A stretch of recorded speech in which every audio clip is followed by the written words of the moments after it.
Bonjour à tous et bienvenue dans ce dernier webinaire de la saison qui va être consacré aujourd'hui aux mesures en environnement thermique sévère. On va parler des différentes technologies qui permettent de faire des mesures en haute température et des impacts sur les mesures suivant les technologies choisies et les conditions environnementales. Aujourd'hui, avec moi, pour cette présentation, Monsieur Philippe Briquet, responsable des ventes aéronautiques et défense. Bonjour, bonjour à tous. Monsieur Luc Mijon, ingénieur d'application. Bonjour à tous. Monsieur Philippe de Cordemoy, business développeur. Bonjour à tous. Et donc moi-même, responsable marketing et digital chez PCB Piezotronics SA. Je vais juste commencer rapidement. Alors, il y en a parmi les participants qui ont déjà fait pas mal de webinaires chez nous, donc qui doivent commencer à connaître le discours par cœur. Sauf qu'il y a un petit changement aujourd'hui par rapport à tout ce qu'on présentait jusqu'ici. Depuis le mois d'avril 2021, PCB Piezotronics, qui historiquement, avant appartenait à MTS Systems, a intégré Amphenol en fait. En gros, PCB s'est séparé de MTS Systems et appartient maintenant au groupe Amphenol, qui est donc leader mondial dans tout ce qui est conception, fabrication et fourniture de systèmes d'interconnexion haute performance. Entreprise américaine, tout comme l'était MTS, enfin, tout comme l'est d'ailleurs MTS. MTS existe toujours, mais sans nous maintenant, malheureusement pour eux. Et côté au Nasdaq également. PCB Piezotronics, donc c'est une entreprise américaine qui a été fondée en 1967 aux États-Unis, donc à Buffalo, qui a comme spécificité dans le domaine d'internaliser, donc de développer et fabriquer dans ses propres usines des solutions de mesure de grandeur physique. Alors historiquement, du piezoélectrique par la marque PCB, et depuis maintenant 2 ans, du MEMS via la marque Andefco. Andefco qui a été fondée en 1947 aussi aux États-Unis à Pasadena, en Californie. Et comme je viens de dire, qui fait du MEMS. Donc, du coup, via les deux marques PCB Andefco, on a des usines, on a les ingénieurs déjà de R&D, on a les usines pour faire tout ce qui est piézoélectrique et MEMS, donc piézorésistif et capacitif. Ce qui fait que en termes de gamme de produits, on a du coup de l'accélérométrie piézoélectrique et MEMS, du capteur de pression piézoélectrique piézorésistif, du capteur de force piézoélectrique ou jauge de contrainte, du microphone de mesure piézoélectrique, des pots vibrants, stations et d'étalonnage, cette fois-ci sur la marque The Model Shop, et enfin du sonomètre et dosimètre via la marque Larson Davis. Et nous, donc aujourd'hui, nous sommes PCB Piezotronics SA, France, donc filiale française qui a été créée en 2000, donc il y a maintenant plus de 20 ans. Nous sommes à un peu plus de 15 salariés maintenant et un chiffre d'affaires d'environ 8 millions d'euros par an et un attendu à 9 millions cette année, si je me souviens bien. Je vais maintenant laisser la parole à Luc. Luc qui va vous parler donc de la partie technologique. Bonjour à tous et à ceux qui nous ont rejoints. Du coup, on voit sur le titre qu'il y a marqué technologie piézoélectrique parce qu'on y arrive très très vite. Quand on parle de capteurs et de température, on a montré les différentes technologies de PCB qui sont donc le capacitif, le résistif et le piézoélectrique. On va quand même séparer toutes les technologies par rapport à leur capacité à supporter cette température. Le résistif, que ce soit par jauge collée ou au travers de MEMS, donc silicium micro-usiné, est assez limité, notamment dans l'accélérométrie, parce qu'on a un amortissement à huile pour les capteurs à jauge collée. L'huile va se comporter de façon trop fluide et va évoluer au niveau viscosité en température. Le MEMS, lui, sa construction le limite à 120 degrés en normal. Quelques exceptions montent jusqu'à 260 degrés, notamment pour des capteurs de pression, pas pour les capteurs de vibration. On ne va pas parler de très haute température. La technologie piézoélectrique permet de descendre dans des températures cryogéniques. Donc, on ne va pas en parler beaucoup non plus sur ce webinaire, mais on peut descendre facilement à moins 269 degrés Celsius. Et on arrive à monter jusqu'à des températures avoisinant les 650 ou 700 degrés. Après, sur cette technologie piézoélectrique qu'on va aborder, on peut y rajouter une électronique pour en faire un capteur à électronique intégrée, communément appelé ICP chez PCB. Sauf que, comme on rajoute des composants, ces composants-là vont ramener des limites de température, ce qui fait qu'on va diminuer la capacité en température si on y rajoute ces fameux composants. Donc on en revient sur la technologie piézoélectrique qui est bien sûr celle qui est mise en avant, qui est une technologie découverte il y a plus d'un siècle. Le principe piézoélectrique signifie piézo, je presse. Électrique, je délivre un signal ou au moins ici une charge. Et cette charge est proportionnelle à l'excitation qui sera la compression, l'origine de la piézoélectricité et de sa découverte. C'est un composant actif. Comme j'ai dit, il peut aller très haut en température. Il est aussi stable. Il a une raideur qui est très importante puisque c'est du cristal ou un matériau céramique. Il a un petit inconvénient, je vais passer encore très vite sur la technologie piézoélectrique en elle-même, c'est que c'est pas adapté à de la mesure statique. C'est-à-dire que c'est l'équivalent en fait d'une éponge. Si on presse une éponge, on délivre quelque chose, mais si on la maintient pressée, à un moment ou à un autre, il n'y a plus rien à délivrer. Il faut régénérer une sollicitation mécanique pour obtenir à nouveau un signal. Donc quelque chose, par exemple, pour mesurer simplement la gravité, qui est statique, le capteur, à un moment ou à un autre, vous dira 0 et il n'y aura plus de signal. Il faudra le faire osciller en fréquence pour qu'il se remette et le solliciter pour qu'il se remette à délivrer un signal.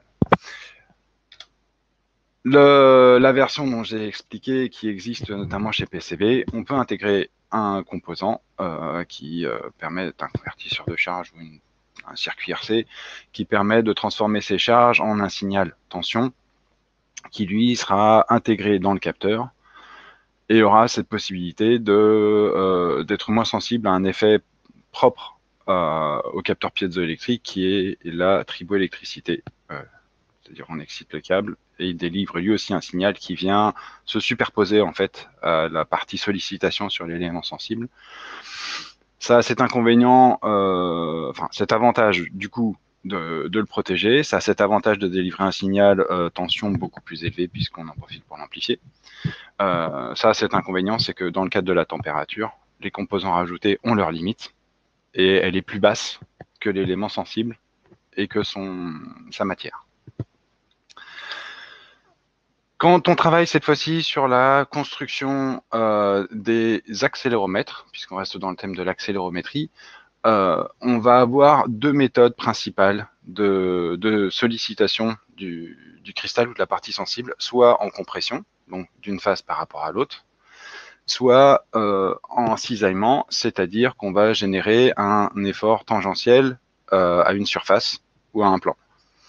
Et ces deux excitations différentes, justement, génèrent des charges en sortie de l'élément sensible. Quand on voit donc les constructions qui sont en haut à droite, on voit la distinction du montage en compression et du montage en cisaillement. Le montage en compression, on imagine bien, on ajoute des strates de matériaux cristallins qu'on va comprimer, puisque ça nécessite une précontrainte. Et avec la masse qui se trouve au-dessus, en fonction de l'accélération, elle va venir comprimer ou relâcher les cristaux sensibles et délivrer un signal. Le cisaillement donc est différent. On va retrouver non pas un empilage par rapport à la surface de montage, mais ces fameux bras de telle sorte à ce que les masses qui sont latérales, on en voit deux, de part et d'autre, à gauche et droite, dans la version du milieu et dans la version de gauche, on ne voit qu'une seule masse. La partie cristalline étant en bleu, la masse étant en gris foncé et le corps du capteur en gris clair. L'accélération va venir s'appliquer sur la masse et faire fléchir ou générer un cisaillement sur les cristaux de quartz qui sont entre la masse et le corps du capteur. L'une des grandes distinctions de ces deux modèles, hormis la partie température qu'on abordera derrière, c'est que immédiatement on voit que l'assemblage, quand on le soumet à un environnement vibratoire, on a potentiellement des accélérations transverses et une sensibilité transverse qu'il faut définir sur le capteur. Et de par leur construction, si on regarde la compression par rapport au cisaillement, la sollicitation en transverse va impacter les cristaux qui sont empilés et risque d'être vu comme une erreur sur la mesure, puisqu'on ne s'intéresse qu'à, dans ce cas-là, l'accélération verticale. Et donc, les phénomènes transverses risquent de délivrer un signal qui sera une erreur supplémentaire sur la mesure, là où le cisaillement, quand on le voit, s'il y a des formations et stress aux contraintes sur la base, on n'est pas directement lié à l'élément sensible, qui lui, du coup, ne délivrera pas de signal. Si on est aussi extrême que sur le schéma, automatiquement, on va avoir un problème d'axe de travail du capteur par rapport à la sollicitation. Et voilà, c'est juste un cas d'exemple. Ça c'est pas aussi important, il n'y a pas un angle aussi important. Mais on voit bien l'isolement en fait de la partie sensible et de la masse par rapport à la structure du cisaillement par rapport au montage en compression. Il y a beaucoup de texte sur les diapos. C'est normal parce que vous aurez la présentation en PDF et plutôt qu'avoir uniquement un enregistrement audio, on a choisi de mettre aussi quelques éléments critiques ou clés qui vous permettent même en relisant le document de les avoir à nouveau ou quitte à partager le document. Quand on travaille donc en construction sur les accéléromètres piézoélectriques, on distinguera, et ce sera expliqué aussi dans les applications plus tard, deux méthodes de conception, ce qu'on appelle single-ended en anglais, moi j'appelle ça référence commune, ou différentiel qui lui a l'avantage d'être parlant dans les deux langages. La version single-ended, on va utiliser, donc on a deux fils qui seront les conducteurs, l'un étant associé à une électrode du cristal et l'autre étant raccordé à la masse du capteur. La masse elle-même est raccordée au corps du capteur et ce corps du capteur est lui-même raccordé à la tresse du câble. Le câble étant un câble coaxial, c'est-à-dire qu'il a un conducteur central et une tresse. Et on va avoir donc en retour pour la mesure une comparaison de la tresse et du conducteur principal. La deuxième méthode de câblage, c'est ce qu'on appelle en différentiel, c'est-à-dire qu'on voit bien sur le schéma du bas que cette fois-ci les deux électrodes sont de part et d'autre du cristal et elles-mêmes isolées du reste du capteur, et notamment du corps du capteur et de sa masse. Cette fois-ci, la masse et le corps seront raccordés à la tresse et serviront de cage de Faraday, là où les deux électrodes iront sur deux conducteurs à l'intérieur du câble. La distinction entre les deux, c'est que quand on a un des deux fils de mesure, dans le cas du single-ended, qui est aussi la tresse et la protection, déjà on peut l'avoir raccordé à la structure, donc on peut être sensible au bruit et au potentiel qu'il y a sur la structure. Si jamais on a des champs magnétiques qui viennent impacter le câble et le capteur, eh ben, la tresse, qui est une référence de signal, va récupérer tous ces soucis. On peut du coup avoir, en cas de multiples capteurs, des différences de potentiel de cette tresse en fonction de la localisation sur la structure et leur susceptibilité, je vais dire, à l'environnement, des différences de polarité. Et ça, c'est très mauvais. On peut faire des boucles de masse. Donc, il y a beaucoup de précautions à prendre. À la différence du capteur, cette fois-ci, dont je parlais en différentiel, les deux conducteurs sont isolés par une cage de Faraday, par la tresse. Et donc, subiront de la même façon la résultante des champs ou de l'environnement et seront isolés en fait d'une cage qui les protégera. Ces deux méthodes sont utilisées en industrie. Elles ont aussi leurs limites. Quand on travaille en très très haute température, bien souvent, on va avoir des câbles coaxiaux parce qu'on travaille avec des câbles minéraux qui sont très très durs et qui permettent de monter à des températures au-delà de 500 ou 600 degrés. là où des câbles à 2 conducteurs avec une tresse seront plus compliqués à fabriquer pour tenir dans ces températures.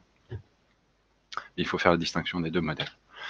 Après, voilà, je parlais donc de la protection surtout au niveau câblage, rayonnement, bruit.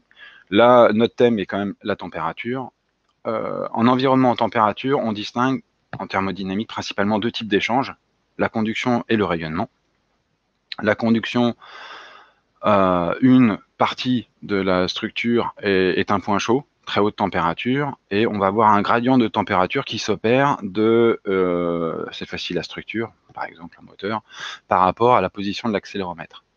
Et on va comparer en fait les 2 types de montage et leur réponse à ce gradient de température, où on voit bien que la partie à droite qui est en compression, la sollicitation de l'élément sensible en compression, on va avoir ce gradient de température qui va directement impacter les strates de cristal ou de matière ferro-électrique ou piézoélectrique.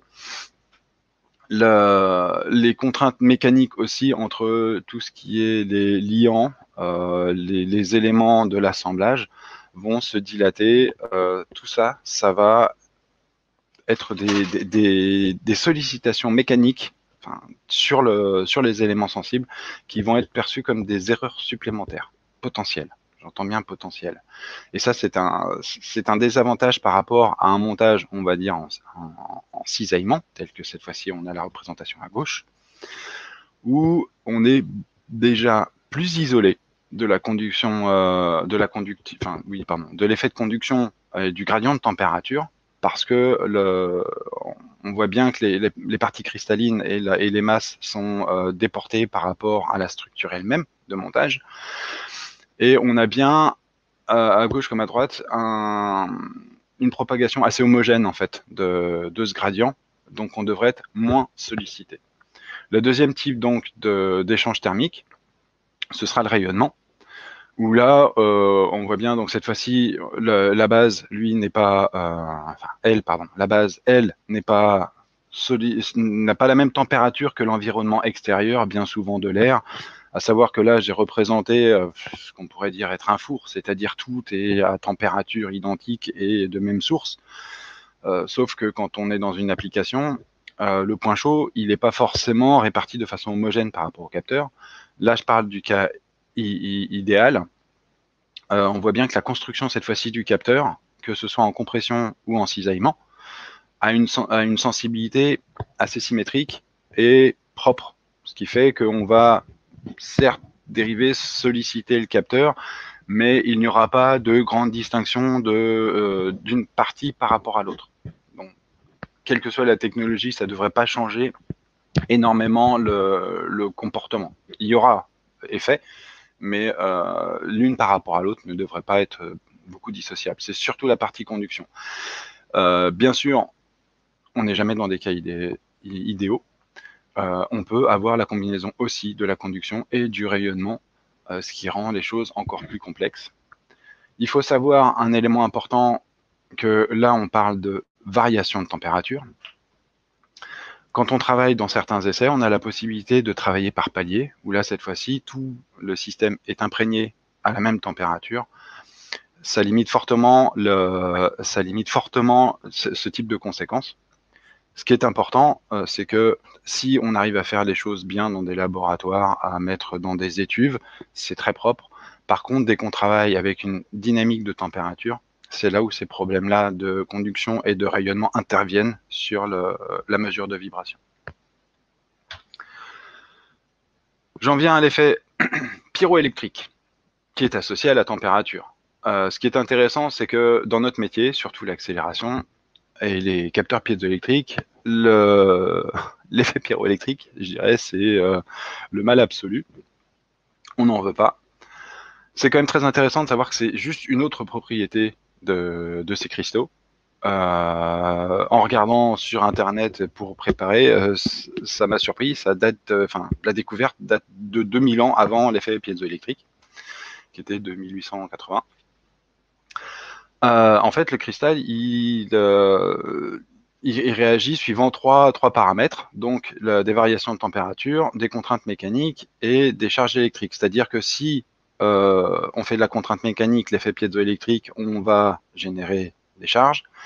Si on fait varier la température, on va réorganiser en fait la structure cristalline du quartz et il va donc délivrer aussi des charges. Et inversement, alors j'ai mis des petits pointillés parce que c'est pas aussi sensible que ça dans un sens par rapport à l'autre, mais on peut aussi générer sur le cristal une charge et ça va modifier sa forme. Il existe des capteurs qui utilisent l'effet pyroélectrique, il existe des capteurs qui utilisent le fait de solliciter, de mettre sous tension, notamment une tension alternative, le cristal, et de travailler à partir de la fréquence de vibration du cristal qui est excité mécaniquement. Nous, on fait l'inverse. Notre objectif, c'est une contrainte mécanique qui est l'image de l'accélération, la masse sur l'élément sensible, va délivrer un signal. C'est comme ça que nous produisons nos capteurs. Donc là où c'est un souci pour nous, c'est que justement, on a, dans le cadre des travaux en température, on combine la vibration qu'on veut mesurer et la variation de température qui se superpose à la sortie du cristal. Et on ne sait pas distinguer l'un de l'autre. Et donc, ça devient une erreur. Et notre objectif, du coup, il va être de travailler sur des cristaux, d'où la création, le développement et la création du cristal UHT12, ultra haute température, de chez PCB, où on va changer légèrement ou optimiser les propriétés du cristal qui sera plus sensible à la contrainte mécanique, ou au moins sensible à la contrainte mécanique, mais surtout le moins possible impacté au niveau de sa structure cristalline par des variations de température. Une fois dynamique, une fois qu'on est stable, le problème ne se pose presque plus ou plus. Donc, c'est le développement du UHT12. Donc, quand on compare les différentes technologies anciennes, récentes et actuelles, on voit les différentes propriétés, ce qu'on a représenté en tableau, sur les parties, les quartz, qui sont les éléments sensibles des accéléromètres aujourd'hui, et d'autres types de capteurs. Encore une fois, les capteurs de pression fonctionnent aussi avec des capteurs, avec des éléments piézoélectriques. On voit bien entre le cristal de type tourmaline, qui est historiquement celui qui a été exploité en industrie, très intéressant en température. C'est un matériau qui est extrait, dont on n'a pas forcément le choix de la forme, et qui automatiquement a un coût d'extraction. Il a une capacité de travail jusqu'à des températures très très élevées, mais comme je l'expliquais avec l'effet pyroélectrique, lui est sensible. On a le quartz qui peut être fabriqué à ces standards, qui peut être fabriqué ou extrait avec des sensibilités qui sont assez faibles, qui travaillent aussi à des températures relativement faibles, mais qui ne sont pas qui ne sont pas sensibles à l'effet pyroélectrique. Par contre, la sensibilité est assez faible aussi.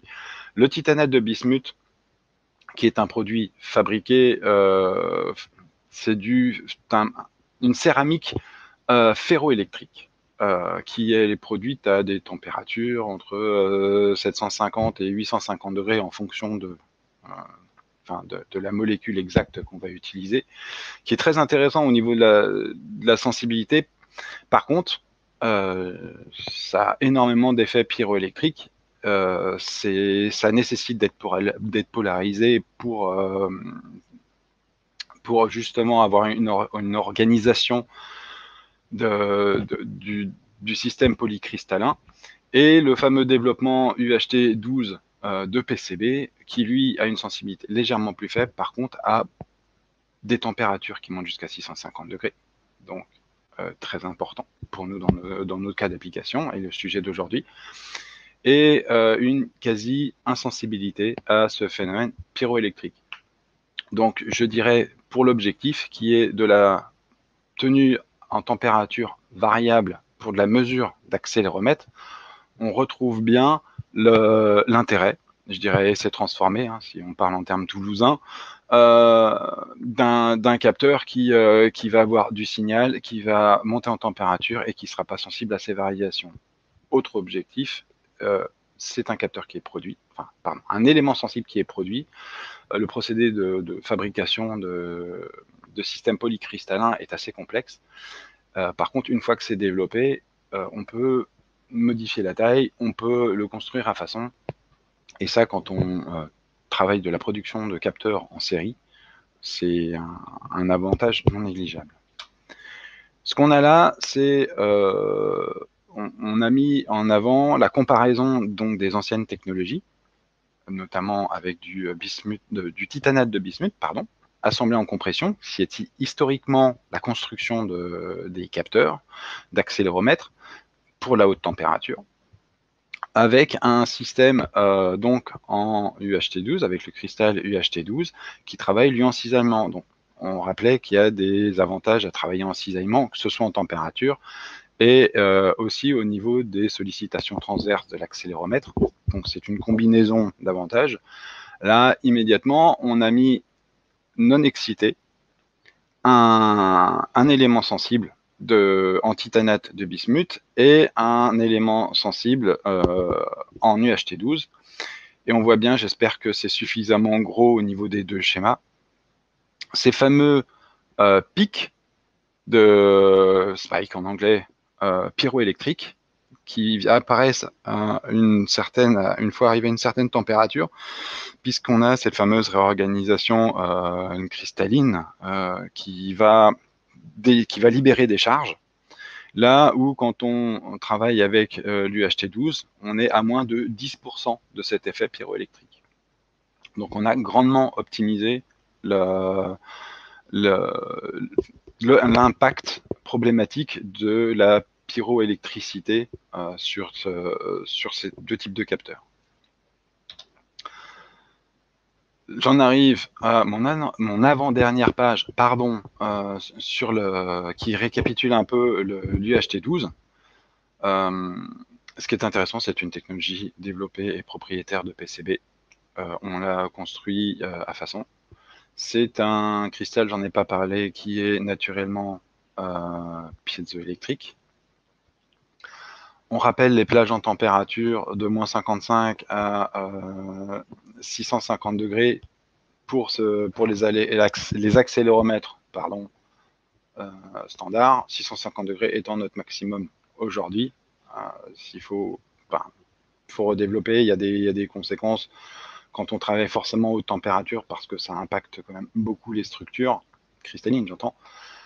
On travaille donc avec le cisaillement qui est isolé à la base. Du coup, ça nous limite dans pas mal de conséquences associées à des conditions de test, d'exploitation, que ce soit en industrie ou en essai.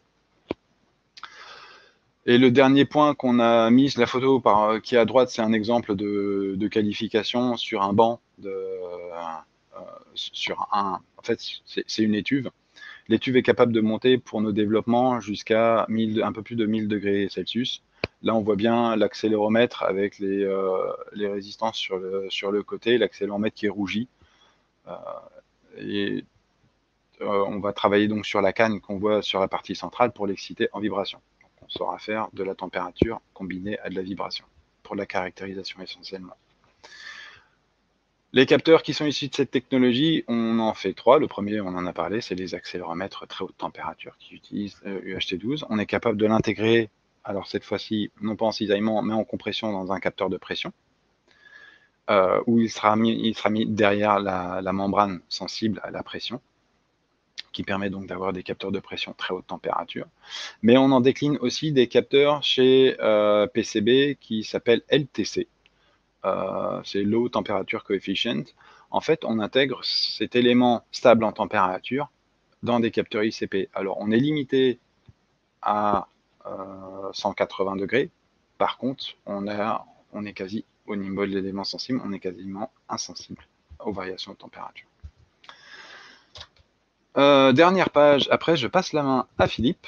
On a parlé essentiellement de la température. Par contre, quand on fait le choix d'un capteur, je dirais, on le rabâche à tous les webinars. L'application et son environnement font le choix du capteur. Donc là, on a parlé d'un paramètre ou d'une influence de l'environnement sur un peu plus avec la sollicitation transverse et les champs magnétiques, mais il existe d'autres paramètres dont il faut s'affranchir ou au moins s'inquiéter, de telle sorte à choisir le bon modèle d'accéléromètre qui sera le moins sensible pour l'application qui sera concernée. Je l'ai marqué en haut à droite.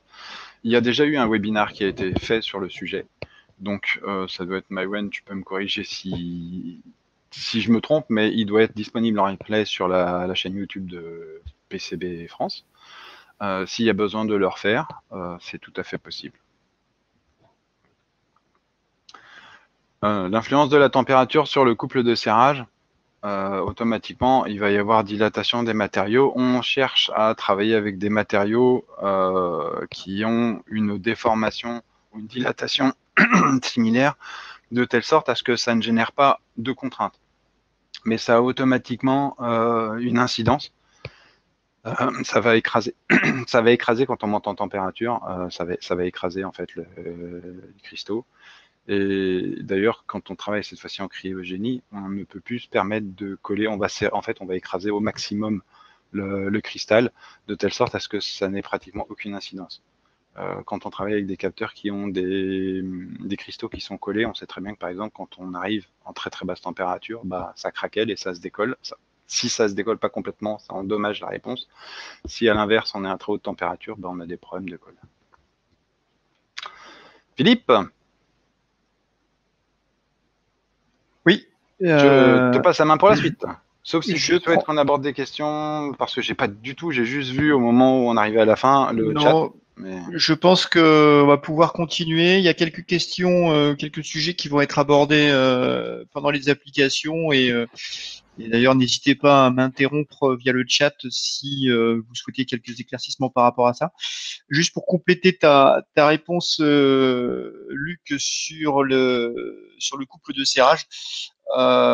Lorsqu'on fournit des capteurs, on fournit aussi les accessoires de montage, donc les vis qui sont de manière générale du même matériau que le boîtier capteur, ce qui évite les problèmes de dilatation dont tu faisais part et évite que la vis serrée dans le capteur génère de la contrainte supplémentaire sur le capteur. C'était juste ce petit complément d'information que je souhaitais apporter. Donc, premier type d'application, là, ce qu'on va faire pendant ces les prochaines minutes, c'est vous illustrer par quelques applications typiques, ou en tout cas une sélection d'applications, l'utilisation des capteurs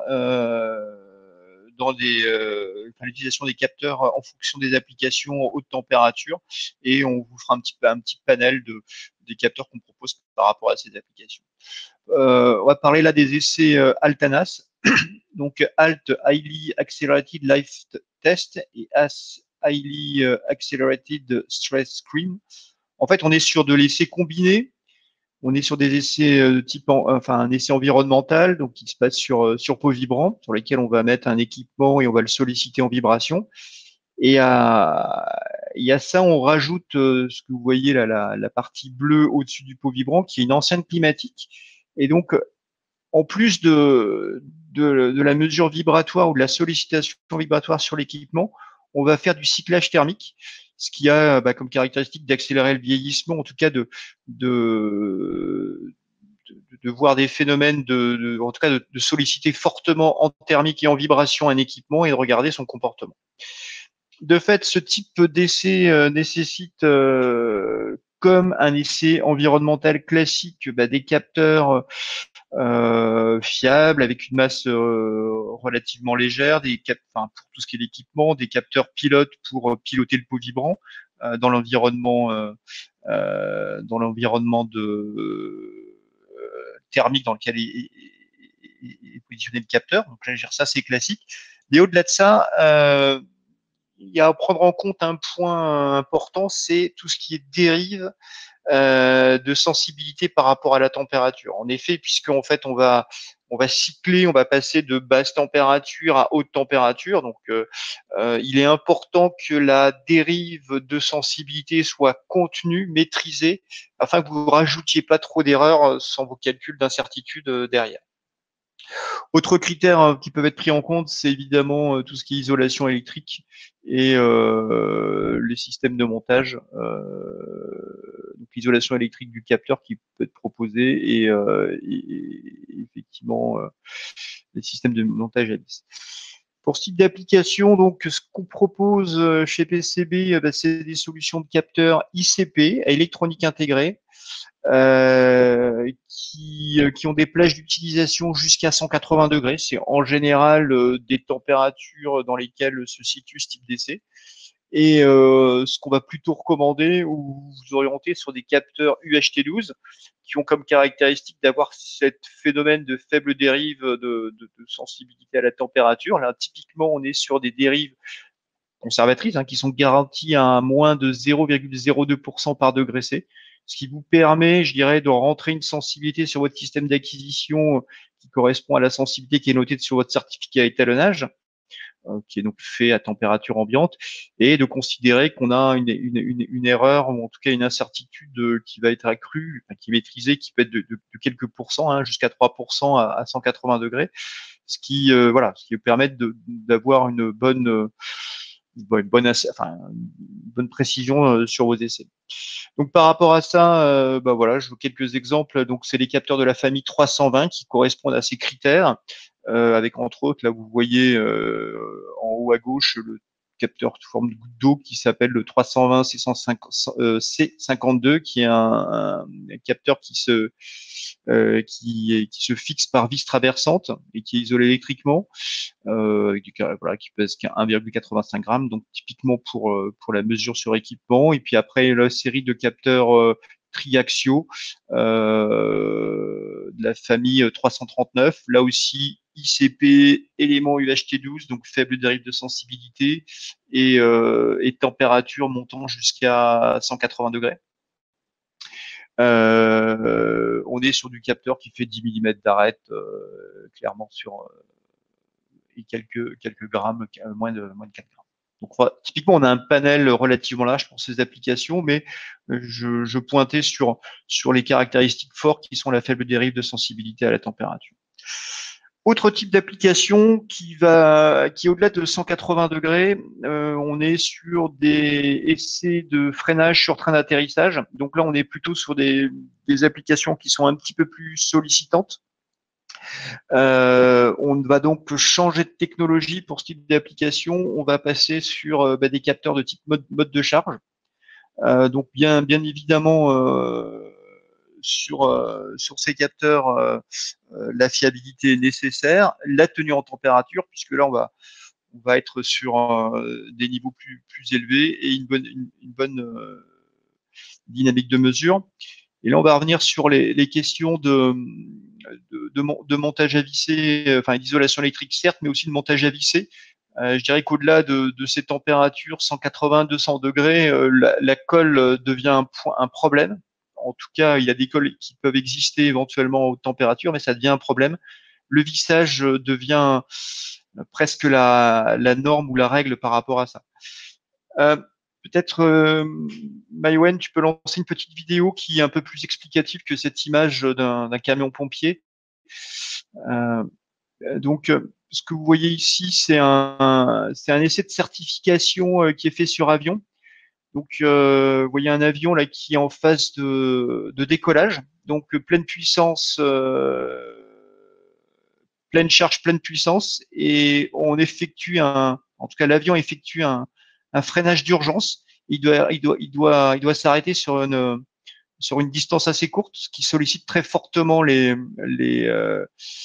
freins et l'environnement, comme vous l'avez vu sur la vidéo, là, peut monter très très haut.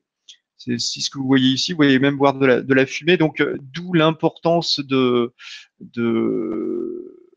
d'avoir des capteurs qui sont certes fiables, mais aussi qui vont mesurer à des niveaux vibratoires, enfin en tout cas à des niveaux de température très très très élevés. Donc ça, ce que vous voyez ici, c'est évidemment pas quelque chose de normal ou un atterrissage ou un décollage normal, on est sur un essai de certification avec un freinage d'urgence en cas de défaillance lors d'un décollage. Je vais vous montrer aussi une autre vidéo sur un essai donc là plutôt au banc. Si Maïwen, tu peux le lancer, s'il te plaît. Alors la vidéo parle d'elle-même. On est sur une machine qui est lancée à 90 mètres secondes. Le système de freinage est lancé.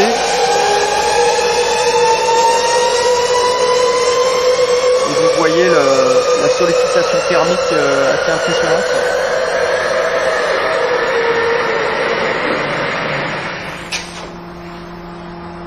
On peut se rendre compte que sur ce type d'essai, il est nécessaire d'avoir des capteurs qui tiennent un environnement chaud.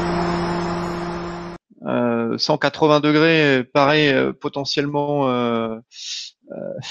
un peu limité quand on voit les phénomènes thermiques, en tout cas les flammes qui apparaissent sur ce type d'essai. Donc voilà, ce qu'on vous a, c'est deux vidéos là qui illustrent un peu ce type enfin en tout cas des essais un petit peu sollicitants. Là, on est donc sur du train d'atterrissage d'avion sur lequel le système de freinage peut être très sévèrement sollicité.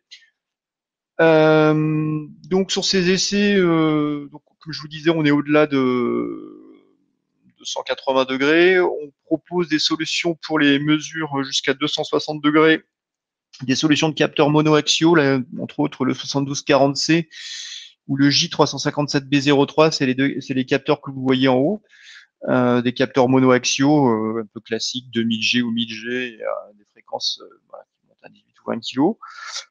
On a après des familles de capteurs triaxiaux. Vous voyez sur les triaxiaux, que ce soit le 340 à 50 ou le 356 à 71, le mode de fixation proposé, on a des vis traversantes. Alors sur les capteurs monoaxiaux, c'est des goujons, et là vous avez des trous de passage sur lesquels on va mettre des vis traversantes qui vous permettent de visser directement le capteur sur la structure. Ce que j'avais noté dans une question qu'il y a eu au chat, ou ce que je disais tout à l'heure, c'est que évidemment les vis proposées sont du même matériau que le boîtier capteur, ce qui évite d'avoir qu'avec la variation thermique qui peut être forte, vous ayez de la sollicitation qui soit générée ou que la vis en tout cas se dessert avec la montée en température. Et entre autres, comme on avait vu sur les essais précédents là dans les vidéos, quand on monte très haut en température, on propose des capteurs qui montent jusqu'à 480 degrés. Vous voyez le 357 à 63 et une solution triaxe. À partir de ces températures-là, toutes les solutions de produits qu'on propose sont des capteurs à boîtier isolé, puisque ça devient un petit peu compliqué de faire des empilages d'embases isolantes de vissage.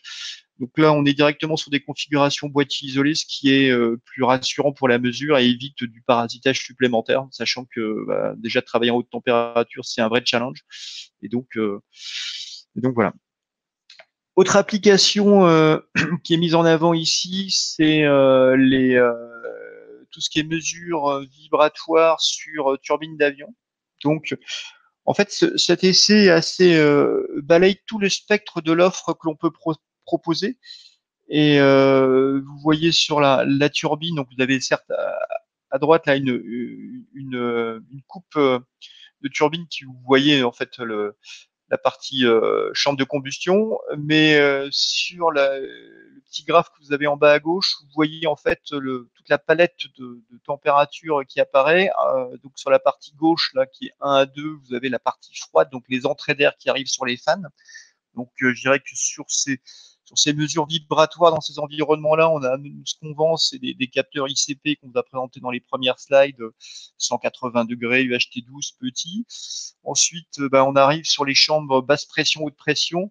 Donc là, on monte de manière très sévère en température jusqu'à la partie exhaust, la partie échappement tuyère, où là, on peut monter très haut jusqu'à 650 degrés et plus. Donc, on va pouvoir proposer tout le panel de solutions jusqu'à 650 degrés. Point important, hein, donc dans ces configurations d'essai, on va proposer systématiquement du capteur à boîtier isolé. Les sollicitations aussi demandent, enfin en tout cas les critères de choix sont aussi la taille et la masse. Bien qu'une turbine d'avion, c'est assez impressionnant. Ceci dit, c'est très compact malgré tout, avec beaucoup d'équipements, et les places pour faire les essais sont assez faibles. Donc les industriels nous demandent des solutions de capteurs plutôt compacts et petits. Donc, ce qu'on propose, c'est bien évidemment des solutions de capteurs UHT12. Alors, j'ouvre une parenthèse, j'aurais dû le dire dès le départ, mais tout à l'heure, Luc, vous parlez du mode de cisaillement, du mode de compression. Bien évidemment, toutes les solutions de capteurs dont je vous ai parlé sont en mode de compression pour éviter ces phénomènes de gradient thermique au sein même de l'élément sensible. Donc, on est sur du mode de cisaillement UHT12. Et là, on a pour des... la correction, parce que c'est en cisaillement et pas en compression. Ouais, on est vraiment sur du mode de cisaillement. Et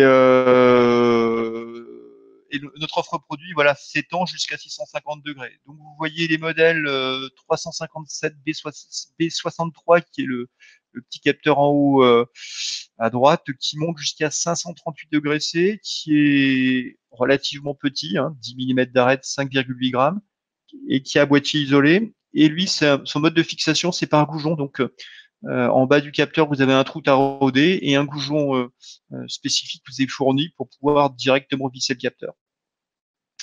Ceci dit, ces capteurs, tous ceux dont je vais parler là, sont en général en boîtier inconel, ce qui permet dans les zones très chaudes, si vous le souhaitez, directement de les souder.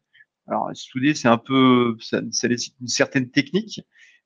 C'est après difficile de récupérer les capteurs, mais en tout cas, dans certaines applications, les industriels soudent les capteurs, et en tout cas, ils sont fournis en boîtier inconel, ce qui permet plus facilement de les souder si besoin.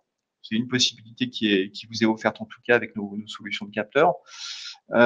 On a après, donc au-delà de 538 degrés, les capteurs 650 degrés avec les 357 A64 et M168.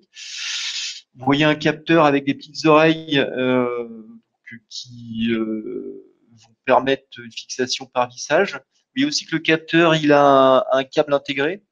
Le câble gris, c'est pas une erreur d'impression, c'est que ce que vous disiez, Luc, à certaines températures, on propose des câbles minéraux, donc des câbles rigides, qui sont pas des câbles classiques. Nos câbles classiques, qui sont de manière générale en téflon, fondent à ces températures de 500, je crois que le téflon fond à partir de 300 degrés, donc oui, quand on est à 538 degrés, 650 degrés, il faut ces câbles rigides.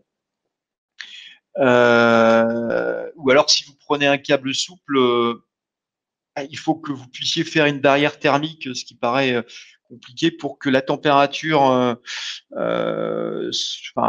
que la température n'aille pas sur le câble et ne fasse pas fondre le câble. Ou alors, il faut que ce soit un essai qui soit de courte durée. Donc là, on est sur le A64 et le M168, on est sur du 650 degrés, 15 grammes et les dimensions que 12 et 22 mm. Et enfin, on a les 357A9, donc la série 357A9. On est là aussi sur du 650 degrés, des capteurs un peu plus gros, avec un système de montage. Vous avez en fait une sorte de deux cubes accrochés l'un à l'autre, ou en tout cas soudés l'un à l'autre. La partie avant du capteur étant la partie qui va servir à fixation. Donc là, on est bien sur une fixation par vis centrale, ce qui permet de visser le capteur. Et les modes en tout cas, les vibrations s'effectuent soit en direction, de manière orthogonale à la vis, soit en direction de la vis. Donc avec le même capteur, on a des modèles différents qui permettent sur le même montage d'avoir l'une ou l'autre direction de vibration mesurée. Donc voilà pour ces familles de produits qui montent jusqu'à 650 degrés. Autre application, qui sort un peu du domaine de la mesure ou de l'essai. Là, on est sur les applications plutôt de type monitoring. Alors, qui dit monitoring, on est sur des capteurs qui vont être mis à demeure sur la turbine hélico ou avion, qui vont servir d'aide au pilotage potentiellement ou à la maintenance. Ils vont devoir être positionnés sur la machine pendant tout le temps de l'essai. Enfin, de l'essai, excusez-moi, pendant tout le temps entre deux maintenances du moteur. Donc, quand je dis que c'est des capteurs qui restent à demeure, il est hors de question d'arrêter un hélicoptère parce qu'un capteur est défectueux. Donc, la fiabilité est importante. Et c'est dans ce type d'essai qu'on va plutôt utiliser des capteurs à sortie différentielle. Donc, les deux fils plus et moins, puisqu'en fait on est dans des configurations de mesure sur lesquelles on va, enfin, en tout cas la sortie différentielle permet de réduire de manière significative tout ce qui est bruit parasite sur la ligne. Donc c'est dans ce cadre-là qu'on va utiliser ces capteurs différentiels que vous voyez sur cette diapo. Donc ce qu'on vend sur ces applications-là, c'est des capteurs à forme triangulaire, donc forme triangulaire pour la base qui est à visser, avec des solutions de produits à 480 et 288 degrés. Vous voyez les illustrations à droite avec les 357 C7, 357 B8 et les 622, les 62 22C. Qui sont nos différentes offres produits pour ce type d'application. À cela, on ajoute, on n'a pas parlé d'électronique ou de conditionnement, mais là, on n'est pas sur des solutions charge classique ou ICP classique. On est sur du charge, en tout cas différentiel, ce qui nécessite des amplis avec des entrées électriques un peu différentes. Donc, je vous ai mis le 2777 qui est un ampli de charge en ligne qui permet directement d'amplifier typiquement ces capteurs de charge. En tout cas, ces capteurs de charge différentiels. Voilà, je vous ai balayé, je ne vais pas dire rapidement, mais quelques applications et en tout cas qui a permis de faire découvrir l'offre PCB haute température qui commence, on va dire, à 180 degrés avec les solutions ICP jusqu'à 650 degrés pour les très hautes températures. On a aussi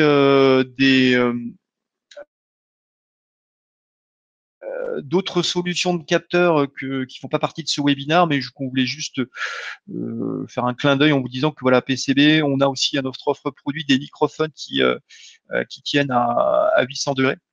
Avec le 377 B26, des capteurs de pression haute température, piézoélectrique haute température pour tout ce qui est mesure par exemple, de pression de combustion ou autre, qui tiennent jusqu'à 650 degrés. Quand je dis qui mesurent jusqu'à 650 degrés. Et enfin, des solutions de capteurs piézorésistifs qui tiennent moins haut en température, 260 degrés, mais ce qui est très haut par rapport à la techno piézorésistive, qui permettent pour le coup de mesurer la pression statique et dynamique jusqu'à 260 degrés avec les familles, enfin en tout cas avec les 85-40 et les 85-23 que vous voyez illustrés en bas à droite.